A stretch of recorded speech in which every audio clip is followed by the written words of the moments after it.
Hi everyone, வணக்கம். Welcome to our channel MS Sun Academy. இது வரைக்கும் நம்ம சேனலை சப்ஸ்கிரைப் பண்ணாதவங்க கீழே இருக்கிற பெல் ஐக்கானை ப்ரெஸ் பண்ணுங்கள். நம்ம சேனலை சப்ஸ்கிரைப் பண்ணுங்கள். இன்றைக்கி நம்ம சேனலில் என்ன வீடியோ பார்க்க போகிறோம்னு பார்த்தீங்கன்னா, இந்தியன் பாலிட்டியில் ஒரு முக்கியமான டாபிக் பார்க்க போகிறோம். என்ன டாபிக்னா, மேக்கிங் ஆஃப் இந்தியன் கான்ஸ்டியூஷன். பாலிட்டின்னு எடுத்துக்கிட்டாலே அதில் முக்கியமான டாபிக் தான் இது இந்தியன் கான்ஸ்டியூஷன். அந்த கான்ஸ்டியூஷனை எப்படி மேக் பண்ணாங்க அப்படிங்கிற வீடியோ தான் வந்து இன்றைக்கி பார்க்க போகிறோம். இதில் பார்ட் 1 பார்க்க போகிறோம். என்னென்னு பார்த்தீங்கன்னா, historical background of making Indian கான்ஸ்டியூஷனை. நம்ம எல்லாத்துக்கும் தெரியும், நம்ம இந்தியன் கான்ஸ்டியூஷன் ஒன்று வந்து உருவாக்கியிருக்காங்க, இந்திய அரசியலமைப்பு சட்டம்னு. இதை உருவாக்குறதுக்கு எதெல்லாம் காரணமாக இருந்துச்சு, அப்போ பிரிட்டிஷ் இந்தியா காலத்தில் இருந்தப்போ அங்கே நடந்த அந்த ஈவெண்ட்ஸ், நிறைய நிகழ்வுகளால் இன்ஃப்ளூயன்ஸ் ஆகி நம்ம கான்ஸ்டியூஷனை வந்து உருவாக்கியிருப்பாங்க. அப்படி நடந்த நிகழ்வுகள் என்னென்ன, அவங்க என்னென்ன ஆக்ட்லாம் பாஸ் பண்ணாங்க, அதுக்கும் இப்போ நம்ம இருக்கிற இந்தியன் கான்ஸ்டியூஷனுக்கும் என்ன தொடர்பு இருக்குது அப்படிங்கிறது தான் வந்து நம்ம வந்து இந்த வீடியோவில் பார்க்க போகிறோம்.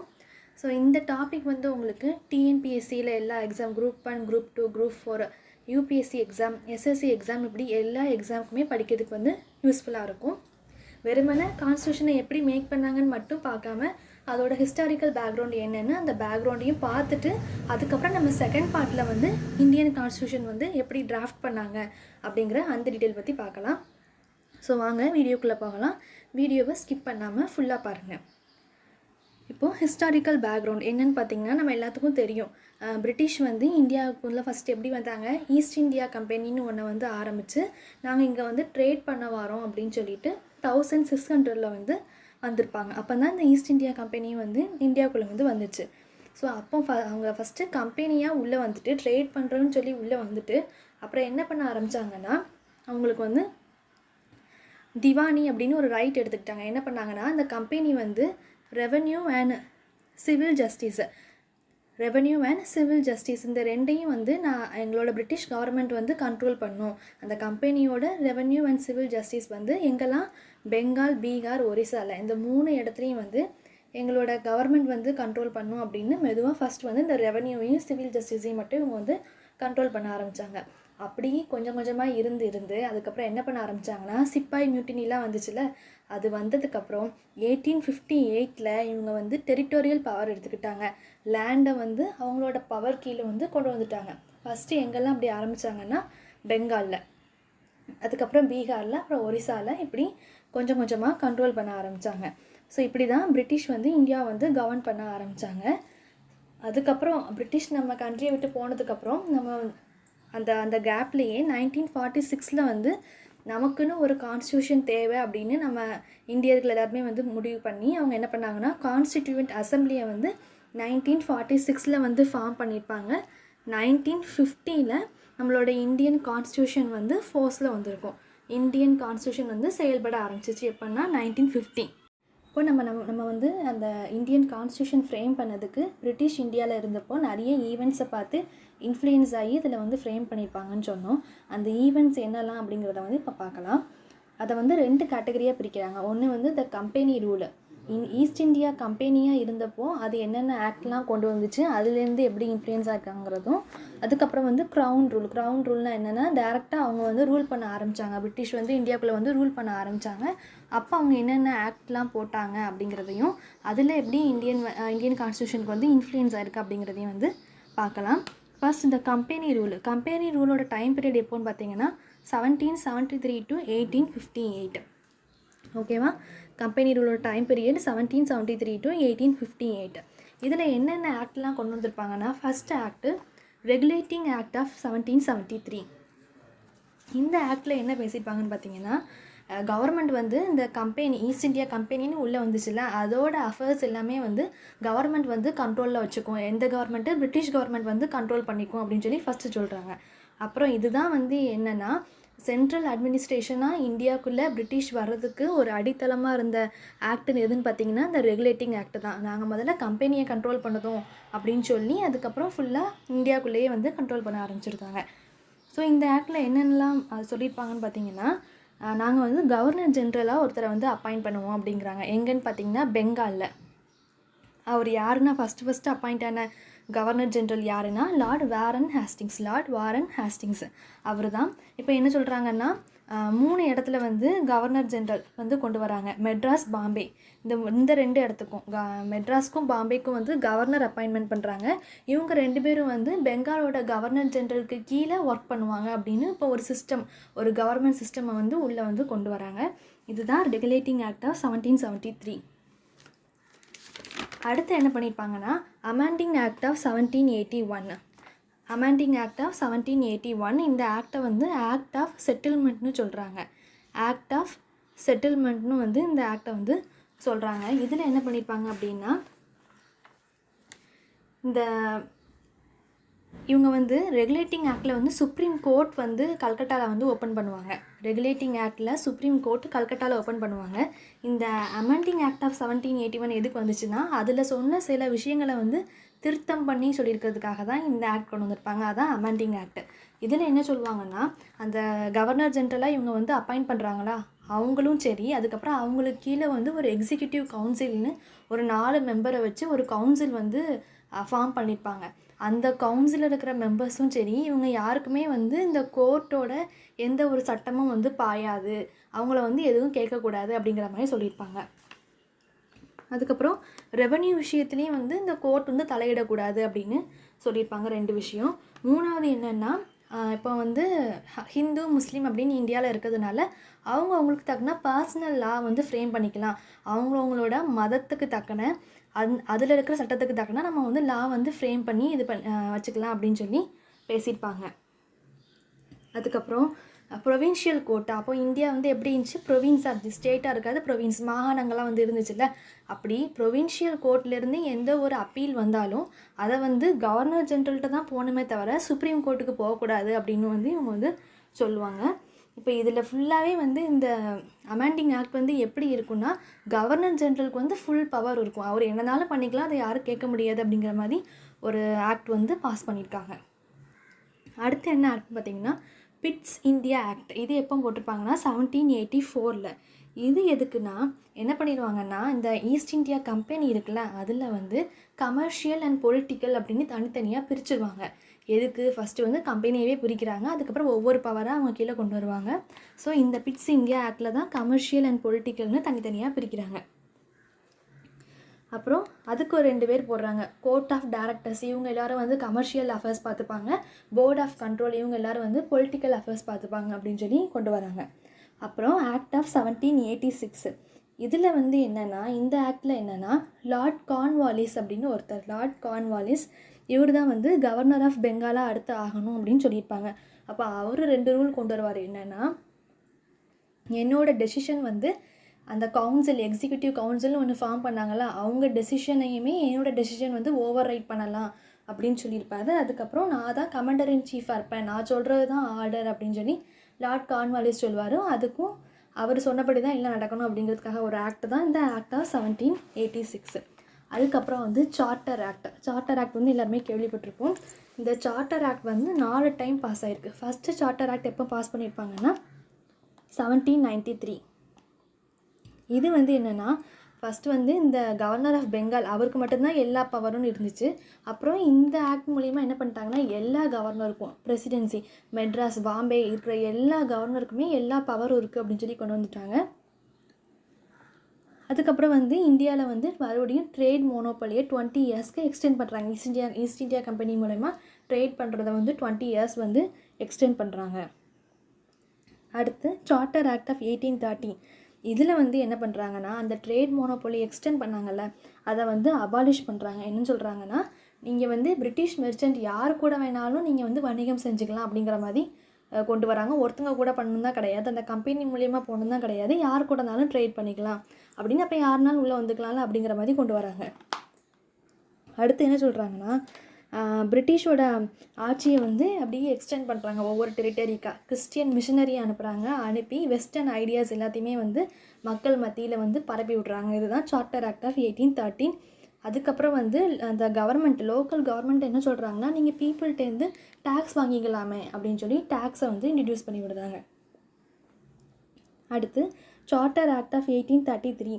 இதில் வந்து என்ன பண்ணுறாங்கன்னா கவர்னர் ஜென்ரல் ஆஃப் பெங்கால் இருக்கார்ல அவர் தான் கவர்னர் ஜென்ரல் ஆஃப் இந்தியா அப்படின்னு இந்தியா ஃபுல்லாக இப்போ வந்து கண்ட்ரோலில் கொண்டு வந்துட்டாங்க. இதுதான் சார்ட்டர் ஆக்ட் ஆஃப் 1833. இது மட்டும் கொண்டு வந்தது இல்லாமல் லெஜிஸ்லேட்டிவ் பவரையும் வந்து அந்த கவர்னர் ஜெனரலுக்கு வந்து கொடுத்துருந்தாங்க. இப்போது கொஞ்சம் கொஞ்சமாக ஈஸ்ட் இந்தியா கம்பெனியோட ரூல் வந்து முடிய ஆரம்பிக்குது. இப்போ ஃபுல் பவர் யார் கையில் போகுது? கவர்னர் ஜெனரல் கையில் வந்து போகுது. அடுத்து சார்ட்டர் ஆக்ட் 1853. இதில் என்ன நடக்குதுன்னு பார்த்தீங்கன்னா, ஃபஸ்ட்டு லெஜிஸ்லேட்டிவ் கவுன்சில்னு ஒன்று ஃபார்ம் பண்ணாங்கல்ல.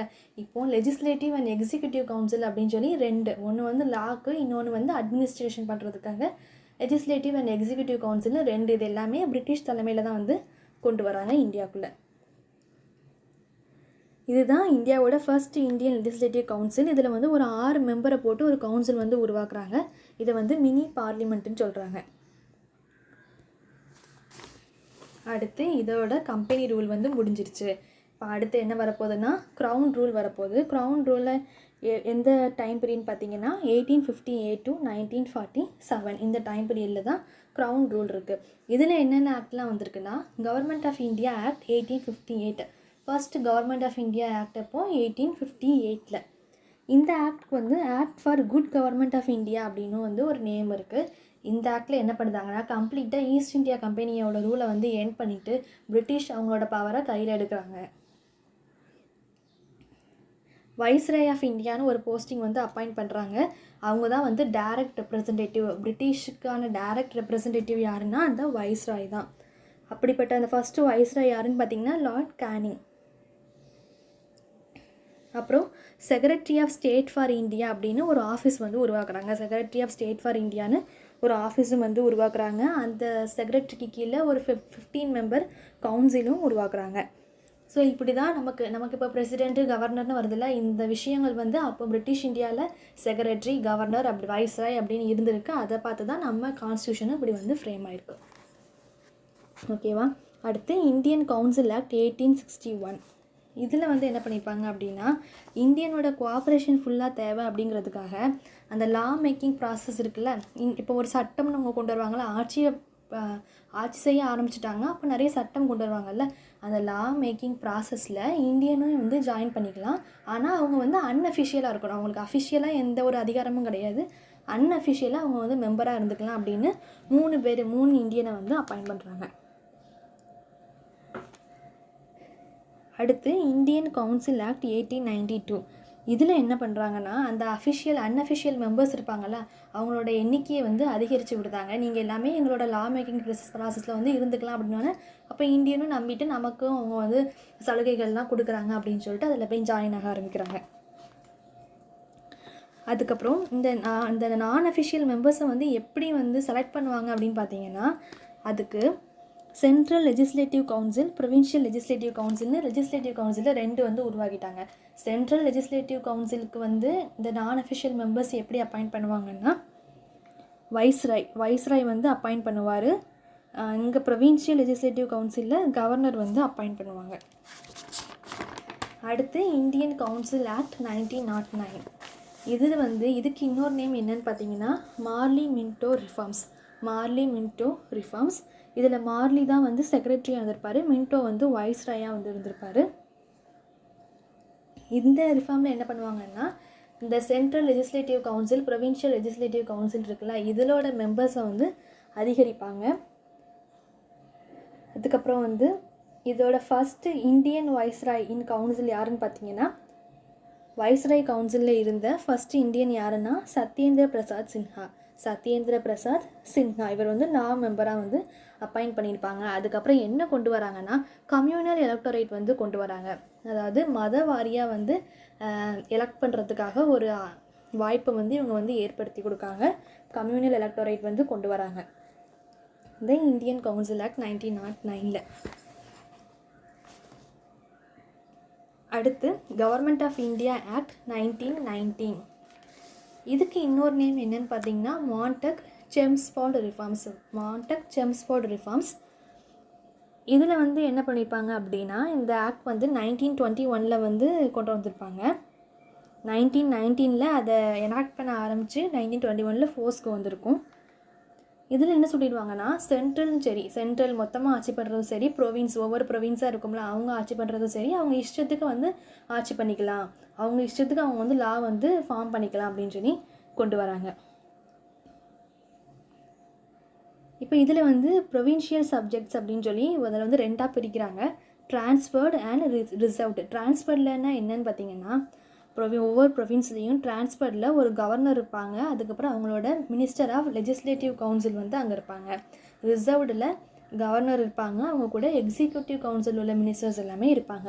இப்போ நமக்கு வந்து ஒவ்வொரு ஹவுஸு லோக்சபா ராஜ்யசபா அப்படின்னு வரதில்ல, அதே மாதிரி அப்போ அந்த கவுன்சிலில் இத்தனை மெம்பர்ஸ் அப்படின்னு சொல்லி இருந்திருக்கு. இப்படி தான் பை கேமரலிசம், அதாவது டூயல் கவர்மெண்ட் வந்து இங்கே வந்து ஆரம்பிச்சிருக்கு. அப்புறம் வந்து டைரக்ட் எலெக்ஷன்ஸும் வந்து வைக்க ஆரம்பிக்கிறாங்க. அந்த எலெக்ஷனில் கம்யூனல் ரெப்ரசன்டேஷனும் வந்து கொண்டு வராங்க. சீக்ஸு, ஹிந்துஸ், முஸ்லீம்ஸ், அதுக்கப்புறம் ஆங்கிலோ இண்டியன்ஸ் அப்படின்னு தனித்தனியாக கொண்டு வராங்க. அப்புறம் இன்னொன்று என்ன பண்ணுறாங்கன்னா, சென்ட்ரல் பப்ளிக் சர்வீஸ் கமிஷன் வந்து 1926 வந்து அதுக்குன்னு ஒரு இது வந்து ஃபார்ம் பண்ணுறாங்க. பப்ளிக் சர்வீஸ் கமிஷன் வச்சு நம்ம வந்து போஸ்டிங் போடலாம் அப்படின்னு சொல்லிட்டு 1926 வந்து ஃபார்ம் பண்ணுறாங்க.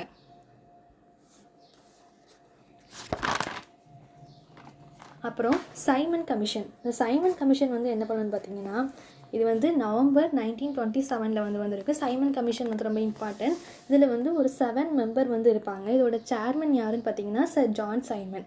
இதில் இருக்கிற எல்லா மெம்பருமே வந்து பிரிட்டிஷ் தான். அதனால் என்ன பண்ணிட்டாங்கன்னா, இந்தியாவில் இருந்த மற்ற பார்ட்டிஸ் எல்லாருமே வந்து இதை வந்து பாய்காட் பண்ண ஆரம்பிச்சிட்டாங்க. அந்த கமிட்டி வந்து, இந்த சைமன் கமிஷன் கமிட்டி வந்து இந்தியாவில் வந்து என்ன ரெக்கமெண்ட் பண்ணோன்னா, இந்த டயரர்கியை வந்து நம்ம வந்து அபாலிஷன் பண்ணணும், இதை வந்து நீக்கிடணும். அதே மாதிரி நம்மளோட கவர்மெண்ட்டை வந்து ஒவ்வொரு ப்ரொவின்ஸ்க்கும் வந்து கொண்டு வந்து இதை வந்து யூனியன் ஆக்கணும். மொத்தமாக பிரிட்டிஷ் இந்தியா அந்த ப்ரொவின்ஸை தனியாக இருக்கிறத எல்லாத்தையுமே பிரிட்டிஷ் கண்ட்ரோலில் யுனைட் ஆக்கி கொண்டு வரணும் அப்படிங்கிறது தான் இந்த சைமன் கமிஷன். அப்புறம் கம்யூனல் அவார்டு. கம்யூனல் அவார்டு எப்போன்னு பார்த்தீங்கன்னா, இந்த இது வந்து ஆகஸ்ட் 1932 நடந்திருக்கும்.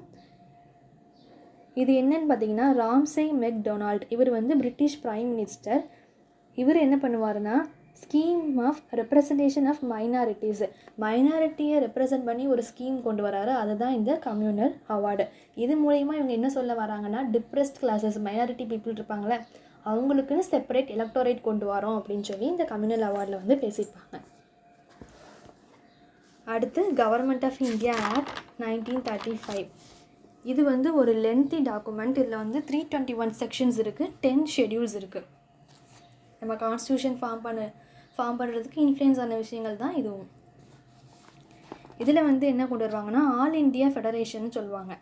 என்னென்னா, இந்த ப்ரொவின்ஸும் பிரின்ஸ்லி ஸ்டேட் இருக்குன்னா அது எல்லாத்தையுமே வந்து ஒன்றாக்குறாங்க. அதே மாதிரி சென்டரை வந்து டிவைட் பண்ணி 3 லிஸ்ட்டு கொண்டு வராங்க. Federal list, provincial list, concurrent list. இப்போ நம்மளோட கான்ஸ்டியூஷனில் எடுத்து பார்த்திங்கன்னா அதுலேயும் 3 லிஸ்ட் இருக்கும். ஸ்டேட்டு, சென்டர், கான்கரண்ட் லிஸ்ட்னு அதே மாதிரி தான் இதுவும். அப்புறம் செப்பரேட் எலக்டோரேட் யாருக்கெல்லாம் கொண்டு வராங்கன்னா, டிப்ரெஸ் கிளாஸஸ்க்கு கொண்டு வராங்க, உமனுக்கு கொண்டு வராங்க, அப்புறம் லேபர் ஒர்க்கர்ஸ் இருப்பாங்கள்ல அவங்களுக்கும் செப்பரேட் எலக்டோரேட் கொண்டு வராங்க. ஓட்டிங் ரைட்டை வந்து 10% வந்து இன்க்ரீஸ் பண்ணுறாங்க. ரிசர்வ் பேங்க் ஆஃப் இந்தியாவை வந்து இந்தியாவில் எஸ்டாப்ளிஷ் பண்ணுறாங்க. அதே மாதிரி ஃபெடரல் கோர்ட்டை 1937 உருவாக்குறாங்க. இது எல்லாமே தான் கவர்மெண்ட் ஆஃப் இந்தியா ஆக்ட் 1935 பண்ணியிருப்பாங்க. அடுத்து இந்தியன் இண்டிபெண்டன்ஸ் ஆக்ட் 1947. என்னென்னா, February 20, 1947 British prime minister Clement Attlee என்ன சொல்கிறாருன்னா, பிரிட்டிஷ் ரூல் வந்து இந்தியாவில் வந்து எண்ட் ஆக போகுது அப்படின்னு சொல்கிறாரு. அப்போது முஸ்லீம் லீக் வந்து என்ன சொல்கிறாங்கன்னா, எங்களுக்கு வந்து தனியாக வந்து பார்ட்டிஷன் பண்ணி பிரித்து வந்து கொடுத்துருங்க அப்படிங்கிறாங்க. அப்போ அவங்க என்ன சொல்கிறாங்கன்னா, லார்ட் மவுண்ட் பேட்டன் பிளான், அவர் தான் அப்போ உள்ள வைஸ்ராயாக இருப்பார். அவர் வந்து ஒரு பிளான் போட்டு கொடுக்குறாரு.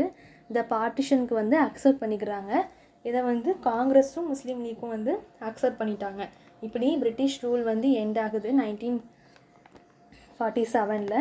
அப்புறம் இந்தியா வந்து 2ஆக பிரிக்கிறாங்க, இந்தியா அண்ட் பாகிஸ்தான். அப்புறம் என்ன சொல்லிட்டாங்கன்னா, இந்த 2 டொமினியன் இந்தியா அண்ட் பாகிஸ்தான் இருக்குல்ல, நீங்கள் உங்களுக்கு தக்கன உங்களோட ஓன் கான்ஸ்டியூஷனை வந்து ஃப்ரேம் பண்ணிக்கலாம் அப்படின்னு வந்து சொல்லிடுறாங்க. அதே மாதிரி அந்த இந்தியா அண்ட் பாகிஸ்தானில் இருக்கிற ஸ்டேட் எல்லாமே உங்கள் விருப்பப்படி நீங்கள் வந்து இந்தியாவுக்கும் போய்க்கலாம், இல்லைன்னா பாகிஸ்தானுக்கும் போய்க்கலாம் அப்படின்னு சொல்லி உங்களோட கான்ஸ்டியூஷனையும் நீங்களே ஃப்ரேம் பண்ணிக்கலாம், அதுக்கு உங்களுக்கு ஃபுல் ஃப்ரீடம் இருக்குது அப்படின்னு சொல்லி பிரிட்டிஷ் சொல்லிவிட்டு அவங்க வந்து கிளம்பிடுறாங்க. அவங்களோட டைட்டில் எம்பவர் ஆஃப் இந்தியா அப்படின்னு இருந்த அவங்களோட டைட்டிலையும் வந்து அவங்க வந்து ட்ராப் பண்ணிடுறாங்க. ஸோ இப்படி இந்த இண்டிபெண்ட் இந்தியாவில் இருந்த கவர்னர் யாருன்னு பார்த்தீங்கன்னா lord Mountbatten, prime minister யாருன்னா ஜவஹர்லால் நேரு. இப்போது பிரிட்டிஷ் போன உடனே நம்ம இந்தியன்ஸ் எல்லாருமே சேர்ந்து அவங்க நமக்கு தக்கன கான்ஸ்டியூஷனை வந்து ஃப்ரேம் பண்ண ஆரம்பிப்பாங்க. ஏற்கனவே அந்த ஒர்க் ஸ்டார்ட் ஆகிருக்கும். அதில் மறுபடியும் என்னென்னலாம் அமெண்ட்மெண்ட் பண்ணலாம், என்னென்ன ஆக்ட்லாம் கொண்டு வரலான்னு சொல்லி ஃப்ரேம் பண்ணி 1950 வந்து அந்த கான்ஸ்டியூஷனை ஃபோர்ஸில் வந்து எஃபெக்டில் வந்து கொண்டு வருவாங்க. ஸோ இதுதான் நம்மளோட இந்தியன் கான்ஸ்டியூஷன் மேக் பண்ணுறதுக்காக இருந்த ஹிஸ்டாரிக்கல் பேக்ரவுண்ட். எந்தெந்த ஈவெண்ட்ஸை பார்த்துலாம் அவங்க இன்ஃப்ளூயன்ஸ் ஆனாங்க. இவ்வளோ ஆக்ட் இருக்குது. இந்த ஆக்டோட டைட்டில் மட்டும்தான் நம்மளோட அந்த வீடியோவில் வந்து உங்களுக்கு தெரியும். அப்புறம் ஒவ்வொரு ஆக்ட்லேயும் என்னென்ன நடந்துச்சு, கவர்னர் எப்படி ரூல் பண்ண ஆரம்பித்தாங்க, எப்படி இந்த எக்ஸிக்யூட்டிவ் கவுன்சில் இருந்துச்சு, லெஜிஸ்லேட்டிவ் கவுன்சில் இருந்துச்சு, ஒவ்வொரு ஆக்ட்டுக்கும் என்னென்ன இருக்குது அப்படிங்கிறத நான் சொல்லியிருப்பேன். ஸோ அதை வந்து நீங்கள் வந்து வீடியோவை ஃபுல்லாக கேட்டு நோட்ஸ் எடுத்து வச்சுக்கோங்க. எப்போதுமே நம்ம பார்த்து எழுதுறதோட கேட்டு எழுதும்போது வந்து நமக்கு நல்லாவே புரியும், நமக்கு அது மனசில் வந்து பதியும். அதனால தான் ஹெட்டிங்கை மட்டும் உங்களுக்கு வீடியோவில் கொடுத்துட்டு மீதி எல்லாமே வந்து நான் பேசியிருப்பேன். ஸோ அதையும் ஃபுல்லாக வந்து கேளுங்க. உங்களுக்கு ஒரு டைம் புரியலன்னா மறுபடியும் ரீவைண்ட் பண்ணி பார்த்து கேட்டு எழுதி வச்சுக்கோங்க. ரொம்ப யூஸ்ஃபுல்லாக இருக்கும். இது வந்து டிஎன்பிஎஸ்சி, யூபிஎஸ்சி அண்ட் எஸ்எஸ்சி எல்லா எக்ஸாமுக்குமே யூஸ்ஃபுல்லான டாபிக். அடுத்த வீடியோவில் இந்தியன் கான்ஸ்டியூஷனுக்கு என்னென்ன கமிட்டிலாம் போட்டு ஃப்ரேம் பண்ணாங்க, என்னென்ன கமிட்டிலாம் அதில் இருக்குது அப்படிங்கிறத வந்து பார்க்கலாம். இந்த வீடியோ பிடிச்சிருந்துச்சுன்னா எல்லோரும் லைக் பண்ணுங்கள், கமெண்ட் பண்ணுங்கள், ஷேர் பண்ணுங்கள். மறக்காமல் நம்ம சேனலை சப்ஸ்கிரைப் பண்ணிக்கோங்க. தேங்க்யூ.